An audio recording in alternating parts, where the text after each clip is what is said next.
দেশের মন্ত্রীর ছেলে মন্ত্রী হবে, যে মানে রাজার ছেলে রাজা হবে, এই প্রথাকে আমরা চেঞ্জ করতে চাই। আমরা কোনো বাপদাদার কোঠায় আসিনি। অনেকে ইতিমধ্যে দেখেছেন যে পিরোজপুর ৩টে আসনে অনেকে বাপদাদার কোঠায় এসে বাপের নাম বেচে রাজনীতি করা শুরু করে দিয়েছে।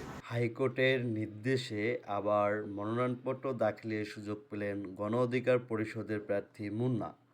পিরোজপুর ২ আসনের গণ অধিকার পরিষদের মনোনীত প্রার্থী মোহাম্মদ আনিসুর রহমান মুন্নার মনোনয়নপত্র গ্রহণের নির্দেশ দিয়েছেন হাইকোর্ট। বিচারপতি রাজিক আল জালিলের নেতৃত্বাধীন হাইকোর্ট বেঞ্চ রোববার ১১ জানুয়ারি এ আদেশ দেন।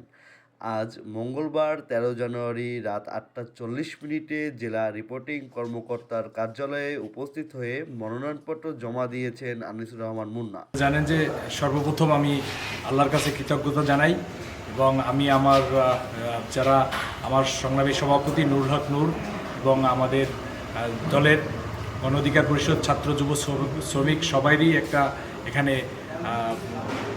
পরিশ্রম ছিল, যার ফলে আমি ২৯ তারিখে মনোনয়নপত্র দাখিল করতে না পারায় আমি মহামান্য আদালতের হাইকোর্টের দ্বারস্থ হই। হাইকোর্ট আমাকে আমি রিট পিটিশন দায়ের করি। রিট পিটিশনের মাধ্যমে আদালত আমাকে নির্দেশনা দেয় যে আপনার মনোনয়নপত্র জমা দিতে পারবেন। সেই নির্দেশনা মোতাবেক আমি আমার জেলার রিটার্নিং কর্মকর্তার অফিসে এসে আজকে জমা দিলাম। এই গ্রাউন্ডের ভিতরে ঠিক টাইমেই ছিলাম, থাকার সত্ত্বেও আমি যখন ডিসি অফিসে এখন যেখানে দাঁড়িয়ে আছি সেই এই ডিসি রুম আর এখানে দাঁড়ানোর অবস্থায় তারা ঢোকার পরে বলছে ১ মিনিট লেট হয়েছে। তা আমি ওনাদের কাছে জানতে চাই আমার ১ মিনিট লেট।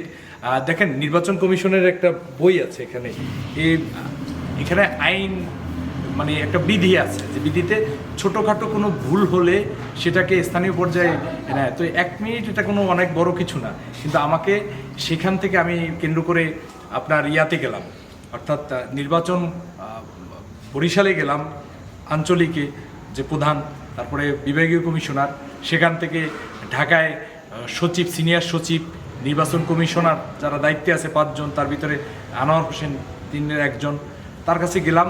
আমি লিখিত অভিযোগ করলাম ১ তারিখে ৯ দিন পর্যন্ত আমি নির্বাচন কমিশনে ঘুরেছি, তারা কোনো আমাকে সুরাহা দিতে পারেনি। এরপরেই আমি হাইকোর্টে রিট পিটিশন করি এবং রিট পিটিশন করার পরে মহামান্য আদালত সেটা মঞ্জুর করে এবং আমাকে সেই মনোনয়নপত্র জমা দেওয়ার জন্য নির্দেশনা দেয়। আমি দুপুরে এসেছিলাম, আমি রিটার্নিং কর্মকর্তার সাথে দেখা করেছি। উনি একটা আবেদন দেখে ডিস্কে জমা দিতে গেছে, আমি আর ওইটা জমা দিইনি। উনি বলছে ওনার কাগজটা এখনও পাইনি, তো উনি পেয়েছে। পাওয়ার পরে ঠিক 7টার দিকে আমাকে ফোন করা হয়েছে ডিসি অফিস থেকে যে আপনি আপনার মনোনয়নপত্রটা জমা দিয়ে। এখানে আসার পরেও আবার বলা হয়েছিল যে না, আবার কালকে জমা দেবে। তো এক পর্যায়ে আসার পরে দেখলাম আবার জমা হলো আর কি। তো অনেকে অপরায় স্বীকার করছে, যেহেতু নির্বাচন কেন্দ্রিক অনেক নতুন কর্মকর্তা আছে, তারা এই নির্বাচনের অনেক কিছু জানে না, তারা সেই ব্যর্থতাও দেখাইছে এবং সেজন্য চেয়েছে। আমি চেষ্টা করেছি, আমরা সমন্বিতভাবে এখন জমা দিলাম।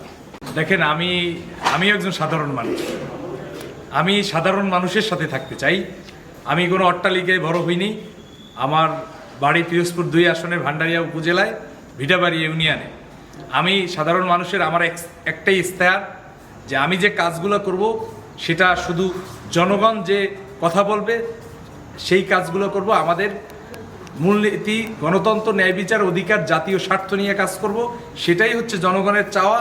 আমরা জনগণের যে চাওয়াটা থাকবে ওইটাই আমার একটাই ইশতেহার থাকবে, যে আমি জনগণকে সাথে নিয়ে আমি কাজ করতে চাই। মন্ত্রীর ছেলে মন্ত্রী হবে, যে মানে রাজার ছেলে রাজা হবে, এই প্রথাকে আমরা চেঞ্জ করতে চাই। আমরা কোনো বাপদাদার কোঠায় আসিনি।